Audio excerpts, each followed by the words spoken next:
Railway transportation हमारी जिंदगी में कितना इम्पोर्टेंट रोल प्ले करता है, ये तो हम सब जानते हैं। लेकिन शायद आप ये नहीं जानते कि इंडिया का रेलवे नेटवर्क दुनिया के लार्जेस्ट रेलवे नेटवर्क्स में से एक है। इतना ही नहीं, इंडियन रेलवे इंडिया का बिगेस्ट रिक्रूटर भी है, जो हर साल लाखों जॉब्स अनाउंस करता है, जिसमें 10th पास, 12th पास और ग्रेजुएट सभी कैंडिडेट्स के लिए ढेर सारी अपॉर्चुनिटीज होती है। तो रेलवे की ये जॉब सिक्योर और स्टेबल होती है, जिसमें सैलरी पैकेज भी अच्छा होता है और रेलवेज के एम्प्लॉयज को ढेर सारी सुविधाएं भी दी जाती है। अब आप ही बताइए कि ऐसे में रेलवे की जॉब से कौन इनकार करेगा। और फिर आपको भी इतनी अच्छी जॉब अपॉर्चुनिटी के बारे में पता होना ही चाहिए ताकि आप इसका बेनिफिट ले सके। इसीलिए हमने आज ये वीडियो बनाया है, जिसमें आपको ये पता चल जाएगा कि इंडियन रेलवे में जॉब कैसे ली जा सकती है और आपको अपनी एजुकेशन के अकॉर्डिंग कौन सी पोस्ट के लिए अप्लाई करना चाहिए। तो इस वीडियो को आप पूरा जरूर देखें। तो चलिए शुरू करते हैं और जानते हैं इंडियन रेलवेज के रिक्रूटमेंट प्रोसेस के बारे में। इंडियन रेलवे के रिक्रूटमेंट प्रोसेस को समझने के लिए पहले आपको ये पता होना चाहिए कि इंडियन रेलवे सर्विसेज 2 कैडर्स में डिवाइडेड है, गैजेटेड और नॉन गैजेटेड, और इसे 4 ग्रुप्स में डिवाइड किया गया है, ग्रुप ए, बी, सी और डी। इन चारों ग्रुप्स में से ग्रुप ए और बी ऑफिशियल कैडर पोस्ट होती है, जिसमें इंजीनियरिंग स्टाफ, मेडिकल स्टाफ और ऑफिसर्स आते हैं। इन ग्रुप्स के स्टाफ गैजेटेड एम्प्लॉयज होते हैं, जबकि ग्रुप सी और डी के एम्प्लॉयज नॉन गैजेटेड होते हैं। ग्रुप सी में सब ऑर्डिनेट स्टाफ पोजीशंस आती है, जैसे सुपरवाइजर्स, क्लर्क और स्किल्ड लेबर, जबकि ग्रुप डी में अनस्किल्ड लेबर्स शामिल होते हैं।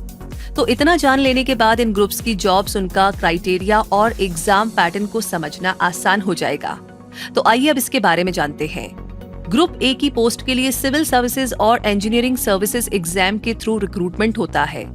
यानी इस ग्रुप की Indian railway traffic service, Indian railway account service और इंडियन रेलवे पर्सनल सर्विस जैसी पोस्ट के लिए आपको UPSC civil service exam clear करना होगा, जिसमें प्री, मेंस, इंटरव्यू और मेडिकल एग्जामिनेशन के बाद सिलेक्शन होता है। जबकि इंडियन रेलवे के ग्रुप ए की इंजीनियरिंग पोस्ट के लिए यूपीएससी इंडियन इंजीनियरिंग सर्विस यानी कि आईईएस एग्जाम कंडक्ट करती है।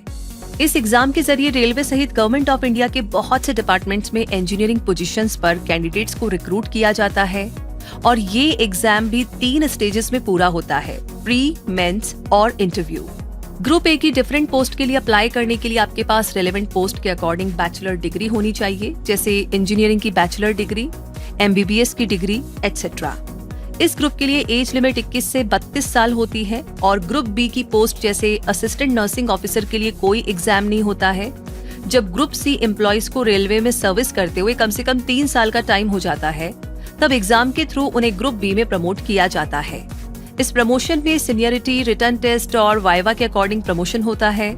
आगे ग्रुप सी और ग्रुप डी के रिक्रूटमेंट आरआरबी यानी रेलवे रिक्रूटमेंट बोर्ड्स और आरआरसी यानी रेलवे रिक्रूटमेंट सेल्स कंडक्ट करते हैं, जिनमें ग्रुप सी की टेक्निकल और नॉन टेक्निकल पोस्ट के रिक्रूटमेंट की रिस्पॉन्सिबिलिटी आरआरबी की होती है, जबकि ग्रुप डी के रिक्रूटमेंट के लिए आरआरसी एग्जाम कंडक्ट करती है।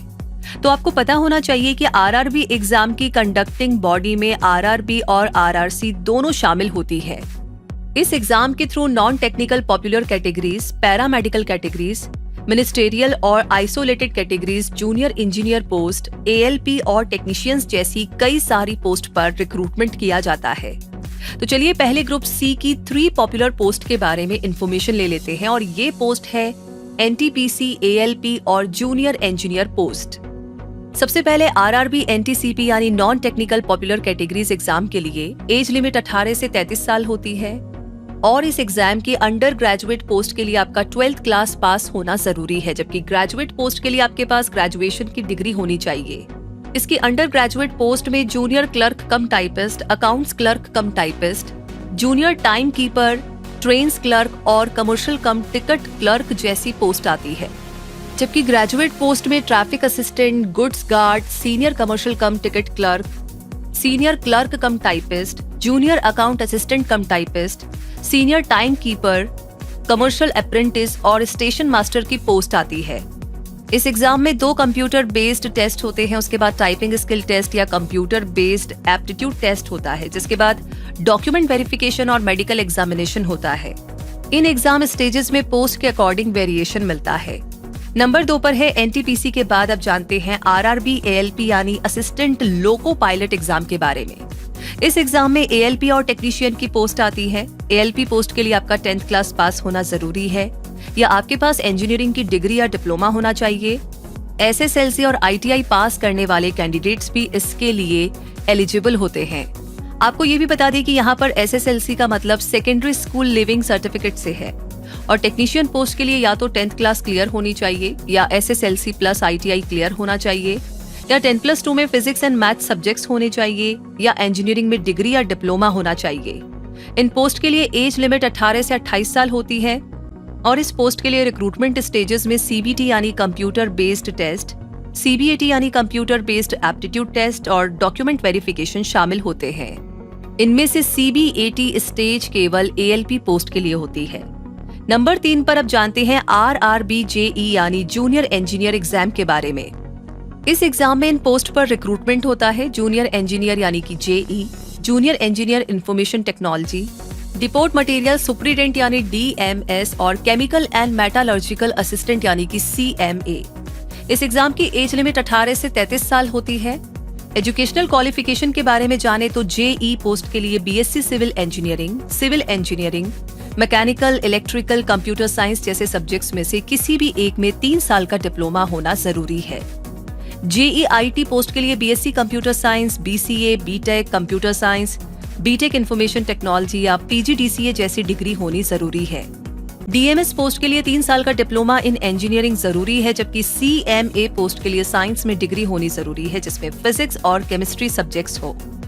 इस एग्जाम में 2 सीबीटी डॉक्यूमेंट वेरिफिकेशन और मेडिकल एग्जामिनेशन स्टेजेस शामिल होती है। ग्रुप सी की इन तीनों पोस्ट के बारे में जान लेने के बाद अब लास्ट में जानते हैं ग्रुप डी के बारे में। इस ग्रुप में ट्रैक मेंटेनर, ग्रेड 4 हेल्पर और असिस्टेंट पॉइंट्समैन जैसी पोस्ट आती है। इन पोस्ट के लिए एज लिमिट 18 से 33 साल होती है और क्लास 10th पास होना जरूरी है। इस ग्रुप के रिक्रूटमेंट स्टेजेस में सीबीटी, फिजिकल एफिशिएंसी टेस्ट यानी पीईटी, डॉक्यूमेंट वेरिफिकेशन और मेडिकल एग्जामिनेशन शामिल होते हैं। और इस वीडियो के एंड में आपके साथ एससीआरए एग्जाम की जानकारी भी शेयर कर देते हैं, जो एक नेशनल लेवल का एग्जाम होता है जिसे यूपीएससी कंडक्ट करती है। एससीआरए यानी special class railway apprentice exam जिसे कंडक्ट करने का purpose Indian railways institute of mechanical and electrical engineering Jamalpur के mechanical engineering undergraduate programme के लिए स्टूडेंट्स को सिलेक्ट करना होता है। इस एग्जाम के लिए आपका 10+2 क्लास किसी रिकॉग्नाइज्ड बोर्ड से पास करना जरूरी है। इस एग्जाम की एज लिमिट 17 से 21 साल होती है और इस एग्जाम में रिटन टेस्ट और पर्सनैलिटी टेस्ट के बेस पर सिलेक्शन होता है। इस एग्जाम को इंडिया के टफेस्ट एग्जाम्स में से एक माना जाता है, लेकिन आप इससे परेशान होने की बजाय अपने एफर्ट्स पर जोर दीजिएगा क्योंकि ये एग्जाम क्वालिफाई करने के बाद आपको मैकेनिकल इंजीनियरिंग में एडमिशन मिल जाएगा और आपकी स्टडी का पूरा खर्चा इंडियन रेलवेज की तरफ से होगा। इस तरह बीटेक कंप्लीट करने के बाद आप रेलवेज में डायरेक्टली ग्रुप ए की एएमई यानी असिस्टेंट मैकेनिकल इंजीनियर की पोस्ट पर अपॉइंट हो जाएंगे। तो दोस्तों, इस तरह इंडियन रेलवे में रिक्रूटमेंट होता है और आप अपनी एजुकेशन, क्वालिफिकेशन, एज और इंटरेस्ट के बेस पर एससीआरए एग्जाम या फिर चारों ग्रुप्स में से सूटेबल ग्रुप और पोस्ट को चूज करें और उससे रिलेटेड एग्जाम की जमकर तैयारी करें ताकि आप इंडियन रेलवे में एक अच्छी और सिक्योर जॉब पा सके। ये जानकारी आपको कैसी लगी कमेंट बॉक्स में लिख करके जरूर बताइएगा। साथ ही कोई और भी सवाल है तो वो भी बता सकते हैं और आगे भी ऐसी क्रिएटिव, इनोवेटिव और आपके लिए ढेर सारी फायदे वाली जानकारियां आपको हमेशा मिलती रहे, उसके लिए क्विक सपोर्ट चैनल को सब्सक्राइब करके बेल आइकन को प्रेस करना बिल्कुल ना भूलें। रखिए अपना बहुत सारा ध्यान। रूबी मिलेगी आगे और ऐसे वीडियोस के साथ। तब तक के लिए धन्यवाद।